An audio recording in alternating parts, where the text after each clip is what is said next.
Puji Tuhan, selamat pagi Bapak Ibu Saudara yang dikasihi dalam Tuhan Yesus Kristus.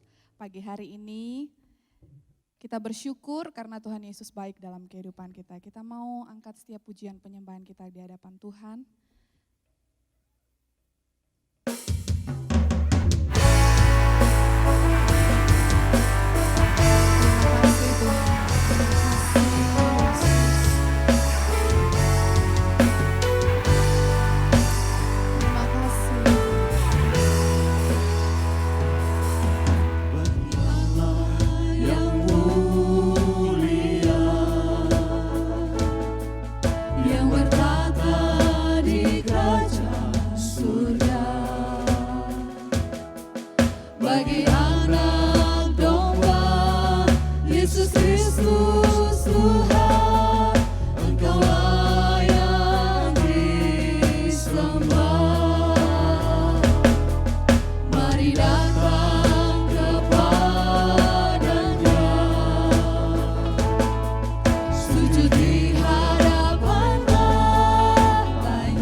dan hormat. Amin. Bagi Dia selama-lamanya. Haleluya. Haleluya. Hanya Engkaulah yang layak menerima segala pujian hormat. Haleluya Yesus Tuhan. Kami bersyukur buat kasih setiamu dalam kehidupan kami Tuhan. Kami mau beribadah kepadamu, kami mau bersyukur, menaikkan setiap pujian penyembahan kami di hadapan-Mu Tuhan. Berkati ibadah kami, berkati kami semua yang beribadah, yang datang beribadah kepadamu. Di dalam nama Tuhan Yesus Kristus, kami menyerahkan ibadah ini ke dalam tangan-Mu. Haleluya. Amin.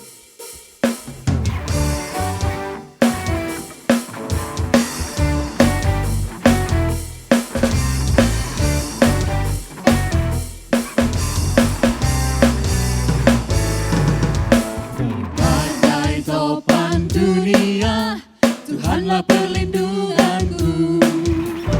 Hati goncang semesta, Tuhanlah perlindunganku.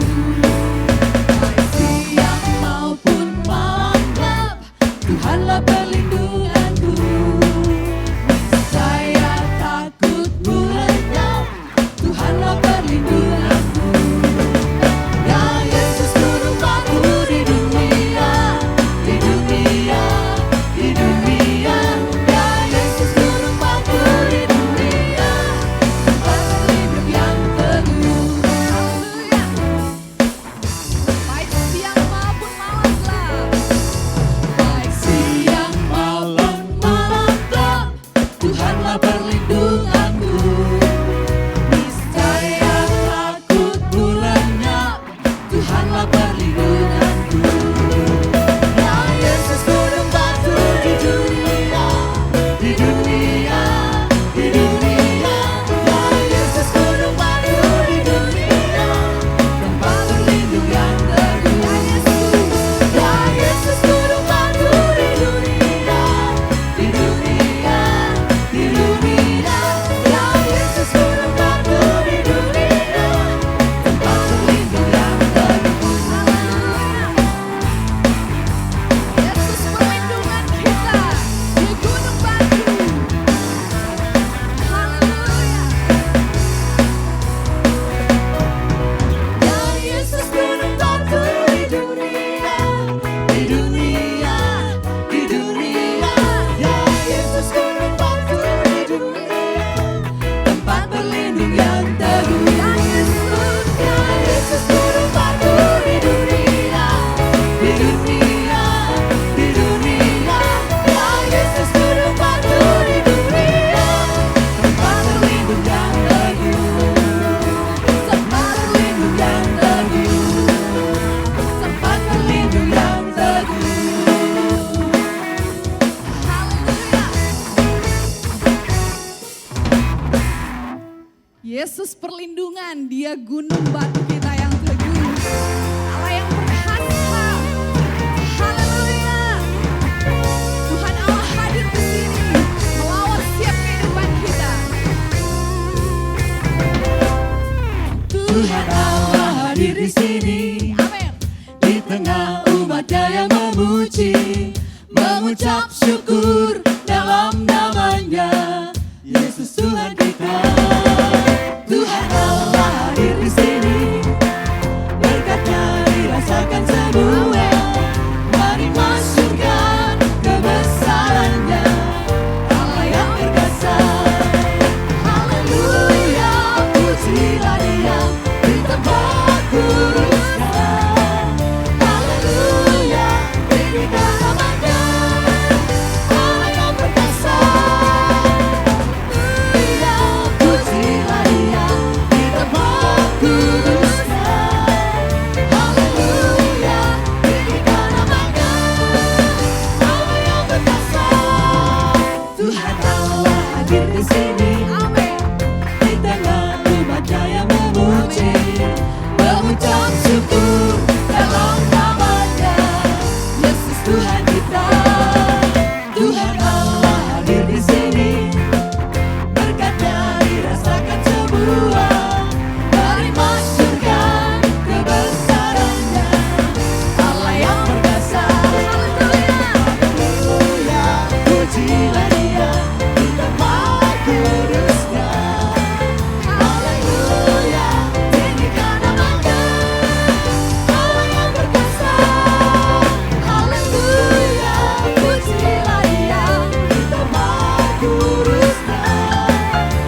puji, mari masyurkan kebesaran-Nya, Allah yang berkuasa.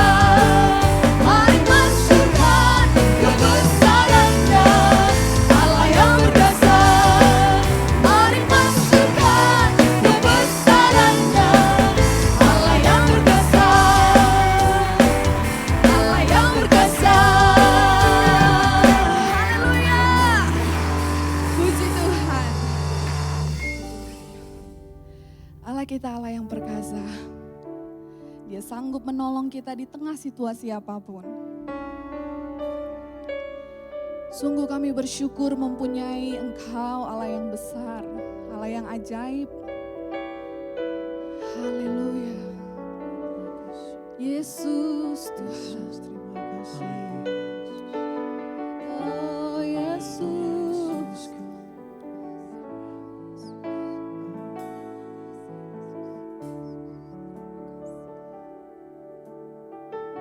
Musim akan selalu berganti, kasih Tuhan tetap abadi,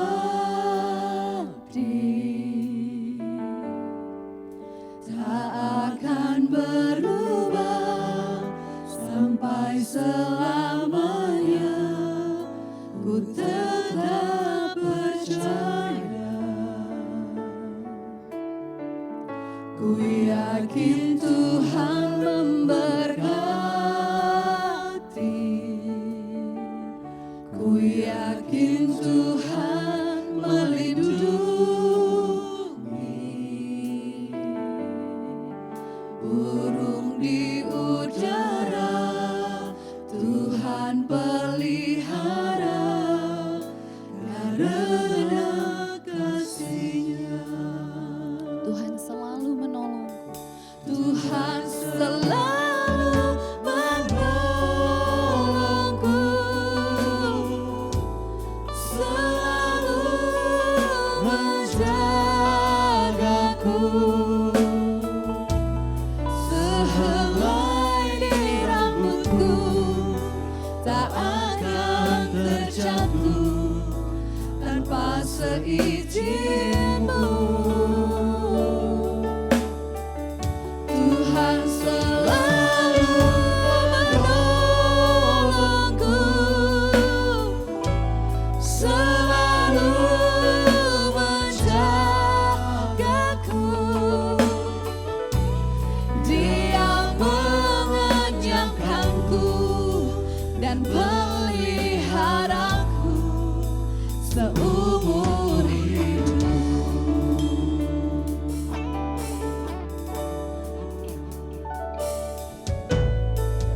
Musim akan selalu berganti, Kasih Tuhan. kasih Tuhan tetap abadi, Yesus. tak akan berubah sampai selamanya.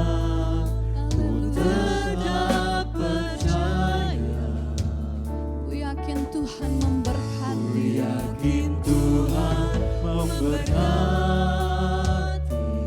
Amin. ku yakin Tuhan melindungi. Amin. Burung di udara Tuhan pelihara, karena kasih-Nya. Tuhan selalu menolongku,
seizin-Mu. Tuhan selalu menolong, Kau yang tolong kami Tuhan.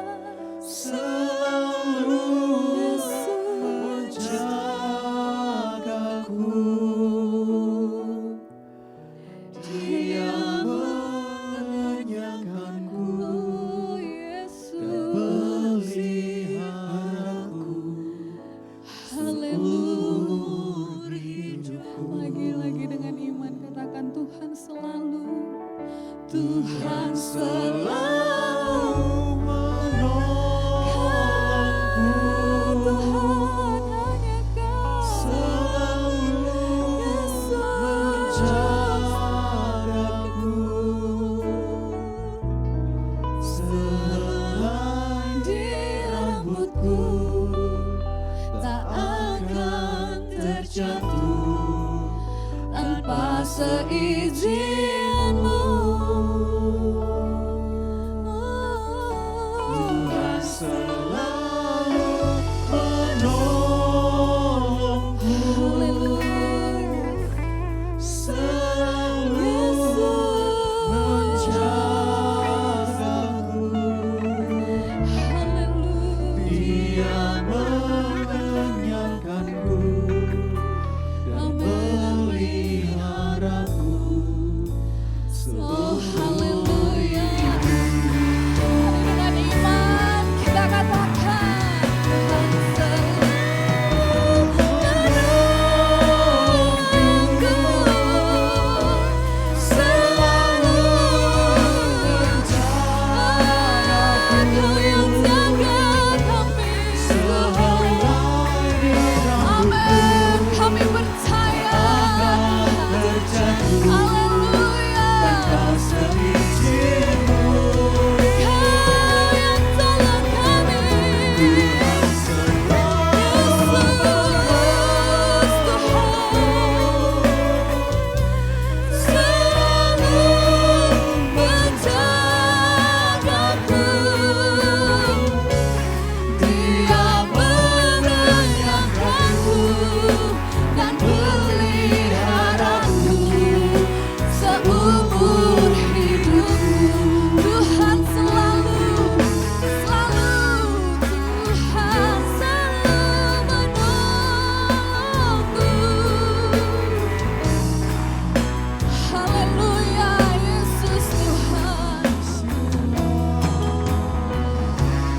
Dia mengenyangkanku dan peliharaku seumur hidupku. Haleluya. Kami bersyukur kepadamu, penolong kami yang ajaib. Allah kami yang setia, Bapa yang mengasihi kami. Terima kasih Tuhan buat anugerah-Mu dalam kehidupan kami pagi hari ini.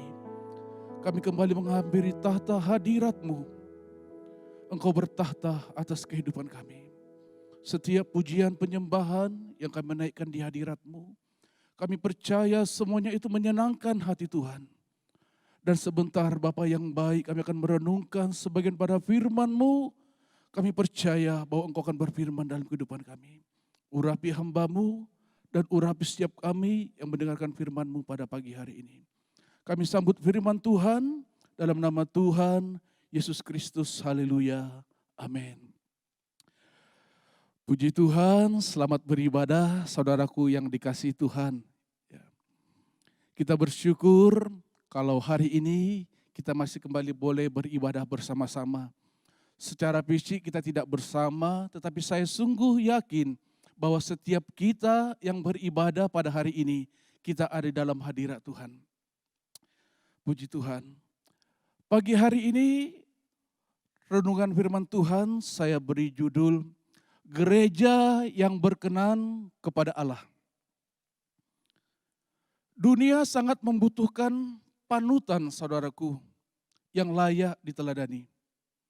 Pahlawan-pahlawan yang murni, yang tidak ada motivasi, yang tidak baik. orang-orang yang memiliki integritas, ketulusan, di mana kehidupan mereka membuat kita, mendorong kita untuk melakukan segala sesuatu lebih baik lagi. Membuat kita memanjat lebih tinggi dan berdiri lebih tegak. Itu sebabnya ketika kita membaca kisah-kisah di dalam Alkitab, bagaimana tokoh-tokoh Alkitab itu dipakai oleh Tuhan. Kisah hidup mereka, saudaraku, benar-benar memberikan suatu inspirasi dalam kehidupan kita, di mana kehidupan kita menjadi lebih baik lagi. Mereka bukan orang yang sempurna. Tidak ada yang menonjol dari mereka jika dibandingkan dengan orang-orang lain. Tetapi hebatnya kehidupan mereka adalah orang-orang yang hidup dipimpin oleh Allah dan mempersembahkan hidupnya seutuhnya bagi Allah. Itu sebabnya ketika kita merenungkan, membaca kisah kehidupan mereka, saudaraku, Roh Kudus bisa mengubahkan, merestorasi kehidupan kita. Perilaku mereka terimpartasi ke dalam kehidupan kita. Sehingga kehidupan kita juga dapat mengimpartasikan hal tersebut kepada orang lain. Kisah mereka yang memberikan inspirasi kepada kita.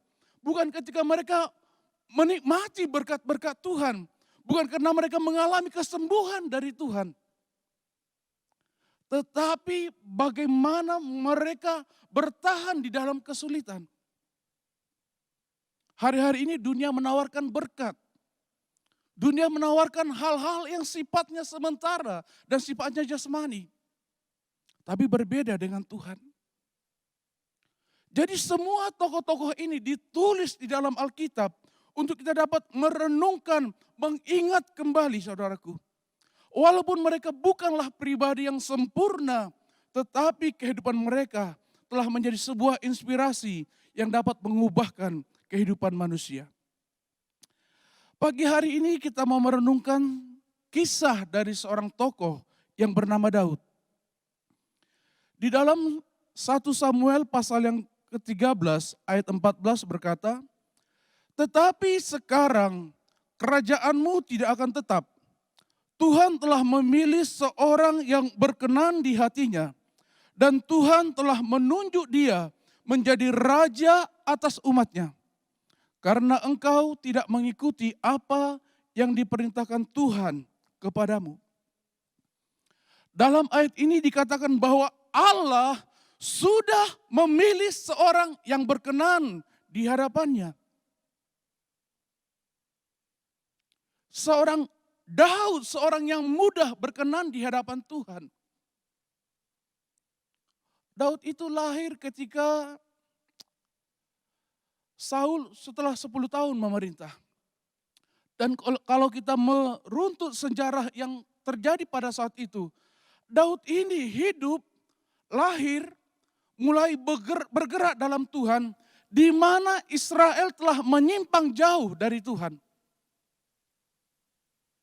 Dunia berubah meninggalkan Tuhan, tetapi Daud melekat kepada Tuhan. Hari-hari ini dunia sedang sungguh-sungguh berusaha mengubahkan kehidupan anak-anak Tuhan. Dunia menarik kita supaya menjadi sama seperti dunia ini, saudaraku. Tetapi Tuhan mau kita melekat kepada Tuhan. Setiap kita mungkin sudah mendengar dan mengetahui bagaimana Tuhan memberkati Daud dengan berkat kesuksesan kemuliaan yang begitu luar biasa. Dan saya percaya ini semua merupakan harapan dan dambaan setiap anak-anak Tuhan. Tetapi sering kita hanya terfokus kepada berkat yang Daud terima. Kita tidak pernah sungguh-sungguh merenungkan apa yang Daud kerjakan. Sehingga Tuhan berkata, dia telah memilih seorang yang berkenan kepadanya. Dari perawakannya tidak ada yang menonjol dari Daud. Alkitab berkata bahwa matanya elok, kulitnya kemerah-merahan, dan parasnya elok. Tetapi semua itu tidak membuat Daud ini menjadi seorang yang istimewa, saudaraku. Dia hampir sama dengan rata-rata remaja Yahudi yang lainnya. Bahkan Isai ayahnya tidak menganggap Daud ini sebagai seorang yang memiliki kualifikasi untuk menjadi seorang pemimpin. Jangankan Isai ayahnya, bahkan seorang nabi besar yang diurapi Tuhan begitu luar biasa, Samuel, tidak dapat melihat bahwa seorang pemuda ini adalah pilihan Allah. Memang kita sangat suka menilai dari apa yang hanya sekedar kelihatan. Kita suka melihat dari hal-hal yang sifatnya sangat dangkal. Tetapi berbeda dengan Tuhan, saudaraku. Samuel menilai bahwa kakak-kakak Daudlah yang pantas. Tetapi Tuhan berkata, bukan yang dilihat manusia, dilihat Allah. Tuhan menemukan apa yang tidak ada dia lihat di antara seluruh penduduk Yahudi selain di dalam kehidupan Daud. Sesuatu yang Allah rindukan, sesuatu yang Allah inginkan dalam kehidupan manusia hanya ada di dalam Daud pada saat itu. Sehingga tidak mengherankan bagaimana Allah mengasihi Daud.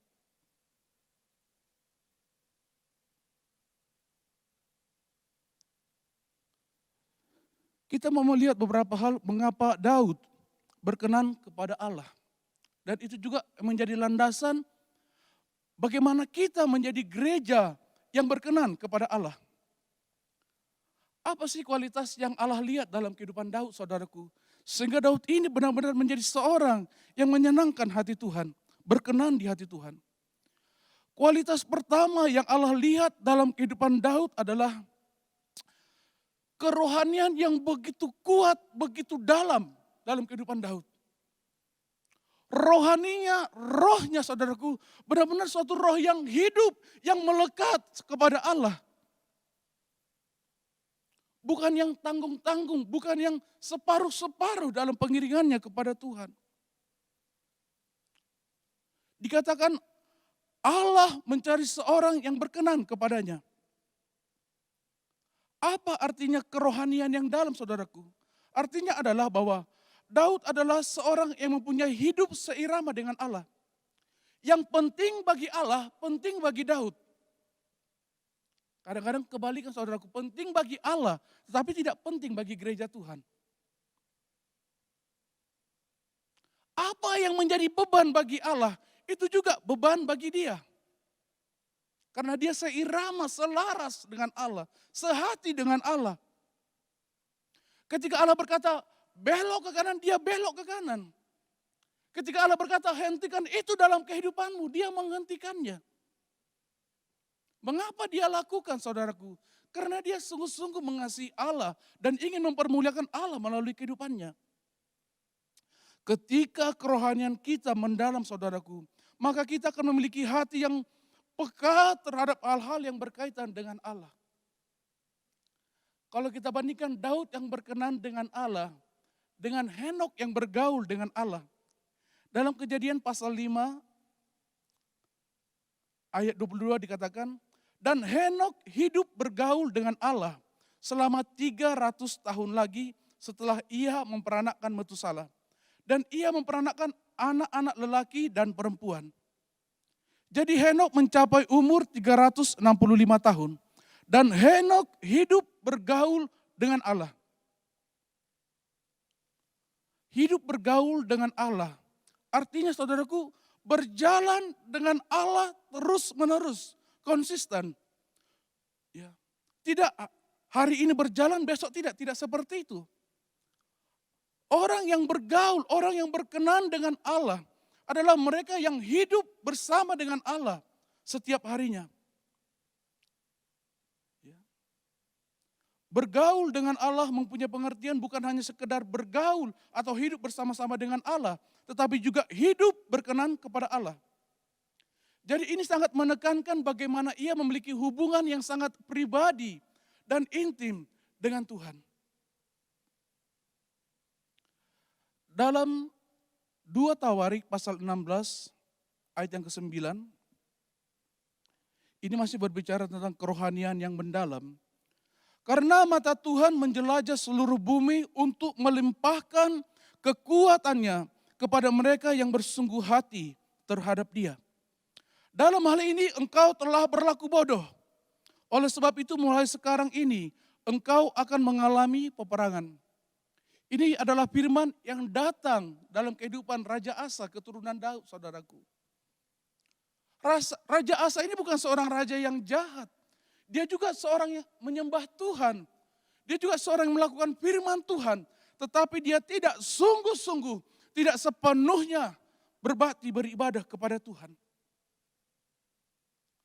Kata bersungguh hati di sini adalah hati yang sempurna, yang seutuhnya, semuanya untuk Tuhan. Hati yang taat dan tunduk kepada Tuhan.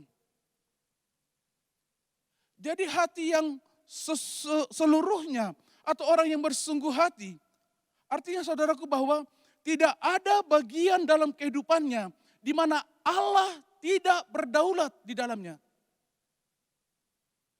Jadi orang yang bersungguh hati adalah orang di mana dalam seluruh bagian kehidupannya tidak ada Allah yang tidak berdaulat di dalamnya. Apapun yang dia lakukan, apapun yang dia pikirkan, Allah berdaulat. Itu sebabnya Allah benar-benar berkenan kepada Daud. Itulah kerohanian yang sejati. Kualitas pertama yang dimiliki oleh Daud. Dan kerohaniannya saudaraku bisa kita lihat dari bagaimana persekutuan Daud dengan Tuhan.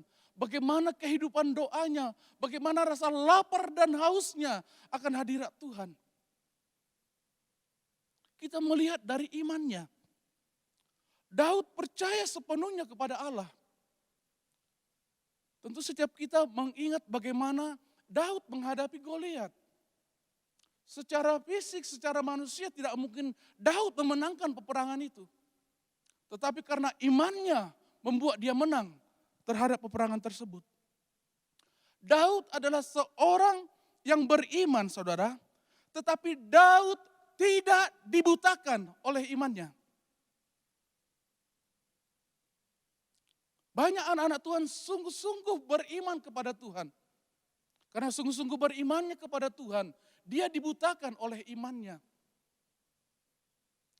Dia tidak lagi menggunakan akal budinya, pengetahuan tentang firman dalam kehidupannya. Pokoknya kalau percaya pasti. Daud tidak demikian, saudaraku. Tidak ada orang yang meragukan iman Daud. Tetapi Daud bukan seorang yang dibutakan oleh imannya. Ketika apa yang dia inginkan, ketika apa yang dia doakan kepada Tuhan, Allah tidak menjawabnya. Daud bukan seorang yang ngotot, saudaraku, supaya Allah menjawab setiap doa-doanya. Daud sangat menghargai apa yang Allah kerjakan dalam kehidupannya. Sekalipun Allah tidak memberkati dia, sekalipun Allah mungkin tidak menyembuhkan dia, Daud tetap beriman kepada Tuhan. Sebab dia sungguh-sungguh menyadari setiap apa yang Allah izinkan terjadi dalam kehidupannya, itu adalah yang terbaik bagi kehidupannya. Kerohanian Daud yang begitu mendalam bisa kita lihat bagaimana Daud sungguh-sungguh menjunjung tinggi dan menghormati firman Tuhan. Bagaimana dia merenungkan, bagaimana dia membacakan, bagaimana dia melakukan firman Tuhan. Semua dipenuhi dengan rasa hormat kepada Tuhan. Kadang-kadang kita sebagai anak-anak Tuhan, firman Tuhan kita anggap sebagai obat tidur. Ya, kalau kita susah tidur baca firman Tuhan. Baca satu ayat bisa langsung pulas gitu. Daud tidak, saudaraku. Cara merenungkan, cara membaca, cara melakukan firman Allah benar-benar dipenuhi dengan sikap hormat kepada Tuhan. Itu sebabnya Tuhan juga memberikan kehormatan kemuliaan kepada Daud. Itu kualitas yang pertama yang Allah temukan dalam kehidupan Daud. Sebuah kerohanian, sebuah rohani yang benar-benar mendalam kepada Tuhan. Yang kedua, saudaraku, kualitas apa yang dimiliki Daud sehingga dia berkenan kepada Allah? Yang kedua adalah Daud adalah seorang yang memiliki kerendahan hati. Kita melihat bagaimana ketika Daud berdoa kepada Tuhan. Dia sering berkata, Tuhan, siapakah aku ini? Siapakah keluargaku? Siapakah kaumku sehingga engkau berbuat baik kepadaku? Daud menyadari semua berkat Tuhan adalah kasih karunia. Daud tidak pernah berkata bahwa dia adalah orang yang pantas diberkati karena dia memiliki iman. Tidak, saudaraku. Karena dia benar-benar memiliki kerendahan hati.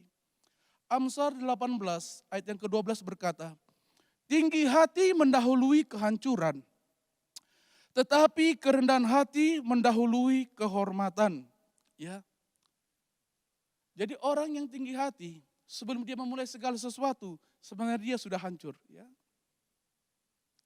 Kata kerendahan hati ini menggambarkan kesederhanaan, kesabaran, dan juga kelembutan. Kata kerendahan hati juga berbicara bagaimana dia itu berbaring di tempat yang rendah. Rendah hati adalah sifat pribadi yang bijak pada seseorang, di mana dia dapat memposisikan dirinya sama dengan orang lain. Merasa tidak lebih pintar, baik, mahir, serta tidak merasa lebih tinggi atau lebih mulia dari orang lain. Juga dapat menghargai orang dengan tulus.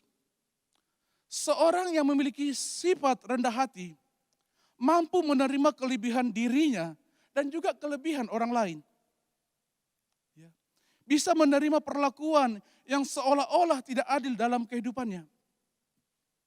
Saudaraku yang dikasihi Tuhan, tidak ada manusia yang terlahir dengan kerendahan hati.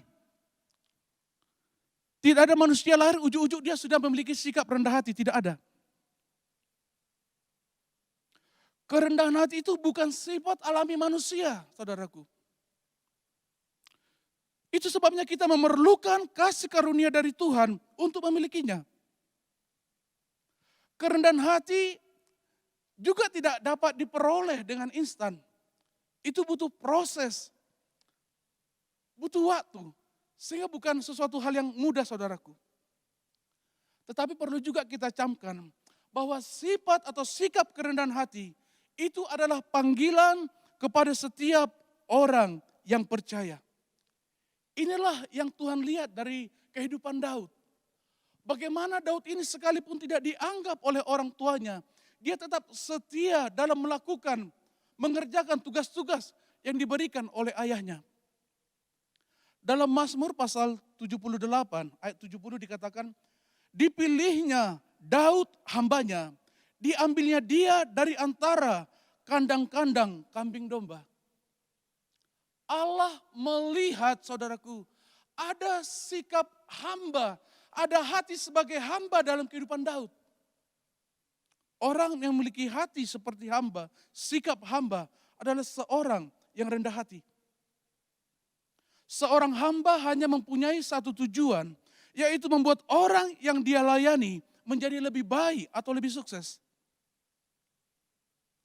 Seorang hamba tidak mau orang yang dia layani gagal, saudaraku. Dan seorang hamba tidak peduli siapa yang memperoleh kemuliaan. Sebab yang ada dalam pikirannya hanyalah mengerjakan dan menyelesaikan setiap tugas yang dipercayakan dalam kehidupannya.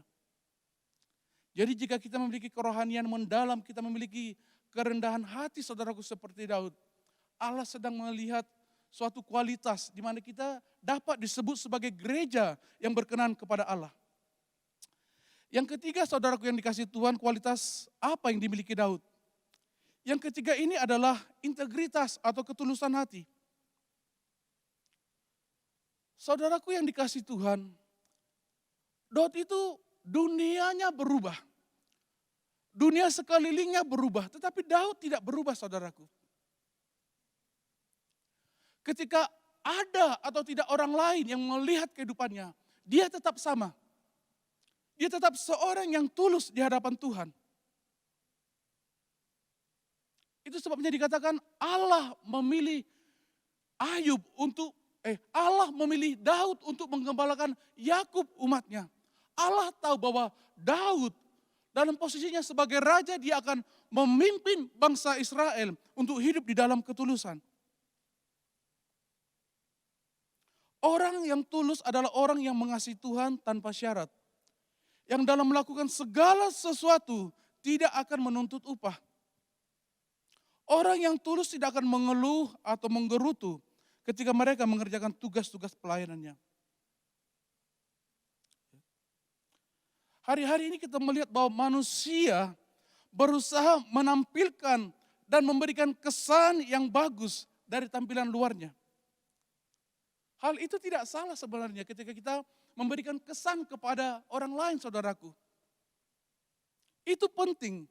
Tetapi kita tidak dapat menjadi anak-anak Allah. Kita tidak dapat menjadi gereja yang berkenan kepada Allah. Kalau itu yang sesungguhnya menjadi filosofi dalam kehidupan kita. Kita hanya ingin apa yang kelihatan saja. Tidak, saudaraku. Allah itu adalah Allah yang melihat kepada hati kita. Kita tidak dapat mengelabui Allah. Allah tidak terkesan dengan tampilan luar, saudara. Allah selalu terpusat kepada tampilan dalam, yaitu hal-hal yang membutuhkan waktu dan disiplin dalam mengadakannya. Yang terakhir, saudaraku yang dikasihi Tuhan, apa sih kualitas yang Allah lihat dalam kehidupan Daud, sehingga dia dipilih oleh Allah karena Allah berkenan kepadanya. Daud memiliki kualitas, Daud adalah seorang pribadi yang tidak pendendam. Tidak menyimpan kepahitan dalam kehidupannya, saudara. Ya. Dalam 1 Samuel pasal 24 ayat 11, itu bagaimana ketika Saul mengejar Daud, dan Daud bersembunyi dalam sebuah gua. Saul begitu kelelahan sehingga dia sampai tertidur. Dikatakan Daud, saudaraku, sekalipun prajuritnya berkata, ini kesempatan untuk membinasakan Saul. Tetapi Daud berkata, jangan mengusik orang yang diurapi Tuhan. Bahkan ketika Saul terbangun, Daud berkata, Raja, aku tidak membunuh engkau, aku tidak melukai engkau, karena aku sayang kepadamu. Orang yang begitu membenci kehidupannya, tetapi Daud berkata, aku sayang kepadamu. Kebencian dapat merusak banyak hal. Tidak hanya merusak hubungan kita dengan orang lain, juga dapat menghancurkan diri kita sendiri. Dan juga merusak hubungan kita dengan Tuhan. Itu sebabnya saudaraku, mari kita belajar untuk membuang kebencian dalam hati kita. Dan belajar saling mengampuni. Selama kita masih menyimpan kebencian dalam hati kita, kita tidak akan dapat mengalami kehidupan yang luar biasa dari Daud, dari Tuhan. Kesimpulan dari renungan firman Tuhan untuk hari ini. Daud adalah manusia yang sangat biasa, namun setia dalam membangun sebuah pribadi dan kehidupan yang menyenangkan Tuhan. Daud memiliki kerohanian yang dalam, rasa lapar dan haus akan pribadi Allah, kerendahan hati yang teruji, integritas karakter yang tidak berubah walaupun dunia berubah. Dan Daud tidak membiarkan hatinya diisi oleh kebencian ataupun kepahitan, sehingga tidak ada hal apapun yang merintangi persekutuannya dengan Allah. Saudaraku, Daud tidak mengejar kemuliaan ataupun berkat-berkat Tuhan. Namun dia bersungguh-sungguh dalam hubungannya dengan Tuhan. Yang selalu Daud cari adalah perkenanan Tuhan. Berkat, kesuksesan, kemenangan, dan kemuliaan yang begitu luar biasa. Saudaraku yang dikasihi Tuhan, itu hanyalah salah satu akibat ketika Tuhan berkenan dalam kehidupan kita. Jangan engkau mencari Tuhan karena ingin berkatnya. Engkau begitu hina di hadapan Tuhan. Dan Tuhan begitu kecil dalam pemandanganmu. Sebab tanpa semua keberhasilan, tanpa semua kesuksesan, Daud sudah hidup berkenan di hadapan Tuhan. Bagaimana dengan saya dan saudara? Banyak orang datang beribadah mendekat kepada Tuhan, namun dengan motivasi yang kurang atau tidak tepat.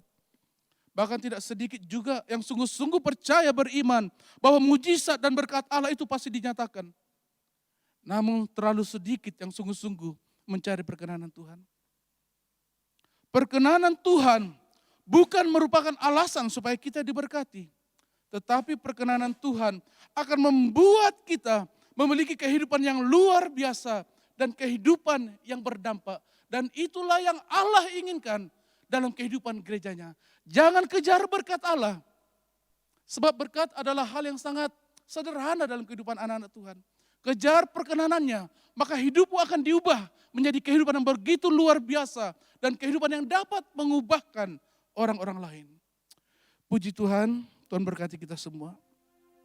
Kita naikkan satu pujian yang berkata, ajarku mengerti segala rencanamu. Pahami rencana Allah, maka engkau akan melihat perbuatan Allah yang ajaib. Haleluya, haleluya. Oh haleluya, haleluya. Glory bagimu Yesus. Glory bagimu Yesus. Oh haleluya, haleluya. Haleluya, haleluya Yesus. Kami sembah Engkau. Kami cari perkenanan-Mu dalam hidup kami Tuhan. Oh haleluya. Glory bagimu Yesus. Glory bagimu Yesus. Haleluya. Ajar ku mengerti segala rencana-Mu. Ajar ku berserah hanya padamu. Bimbinglah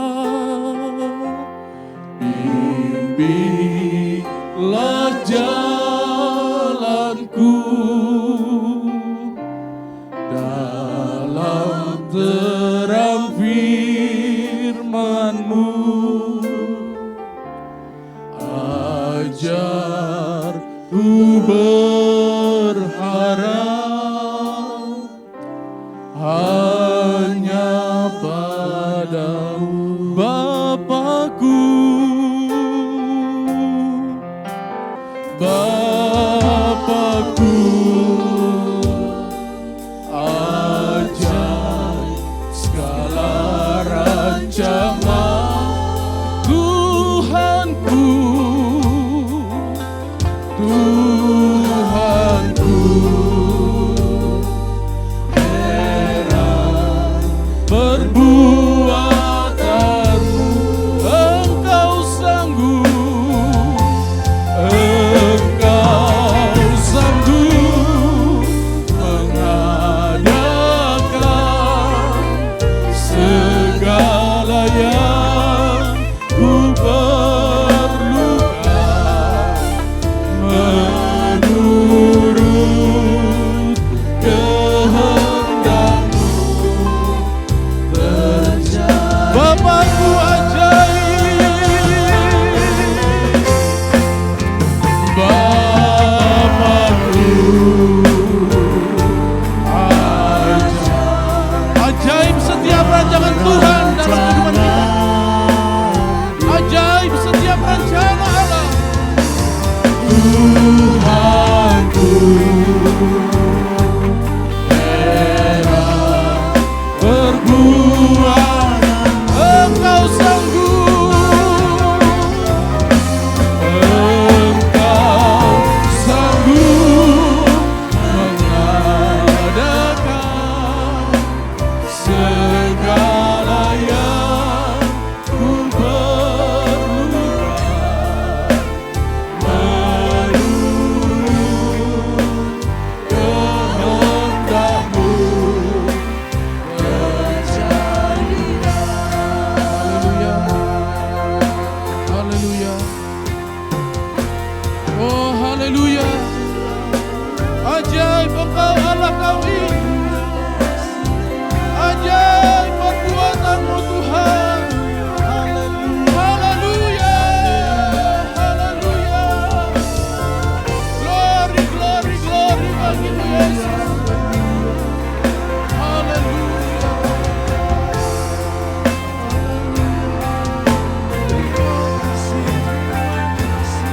Haleluya. Sidang jemaat yang dikasihi Tuhan.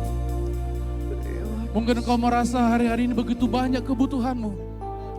Tetapi tetap saya katakan kamu jangan berdoa buat berkat-berkat Tuhan.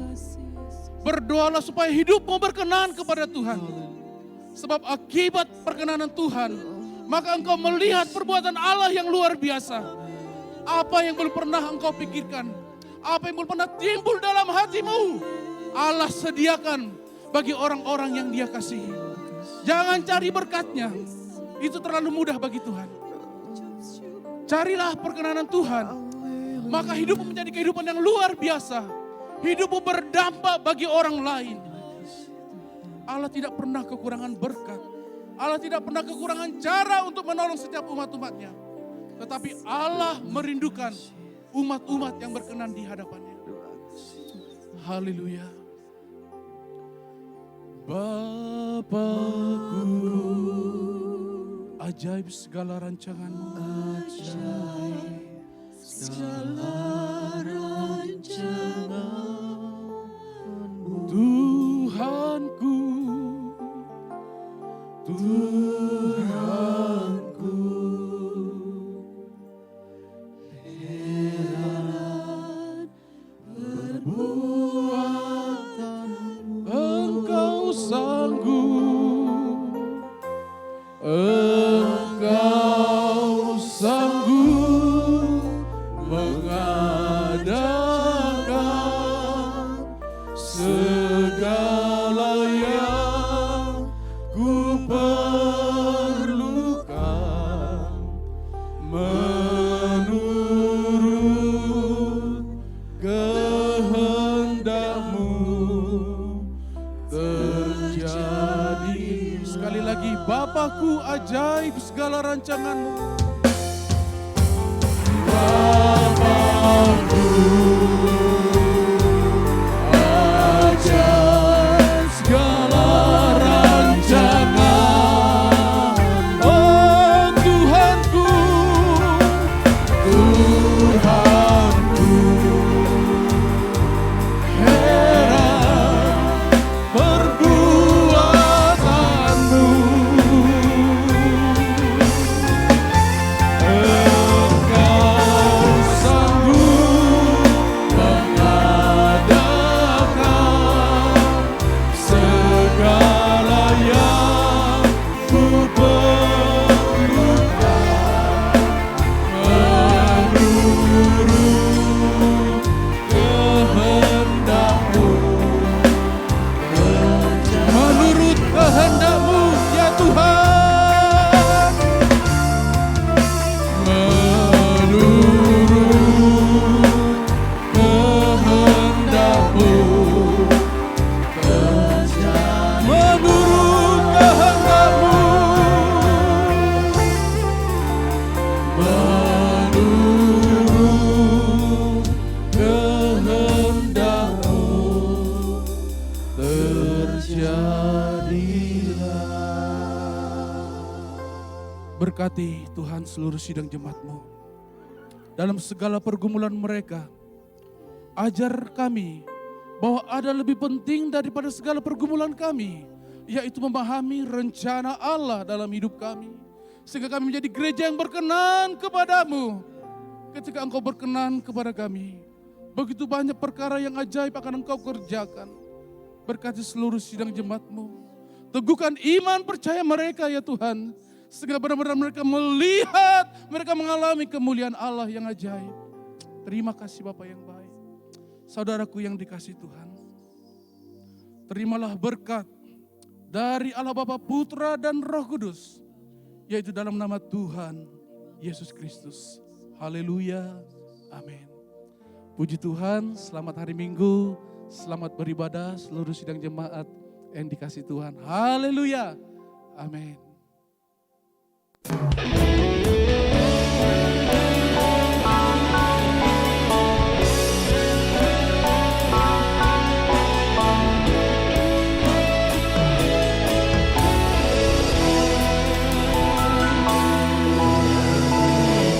Mendoakan, memberkati, mengampuni, mendoakan, memberkati, mengampuni.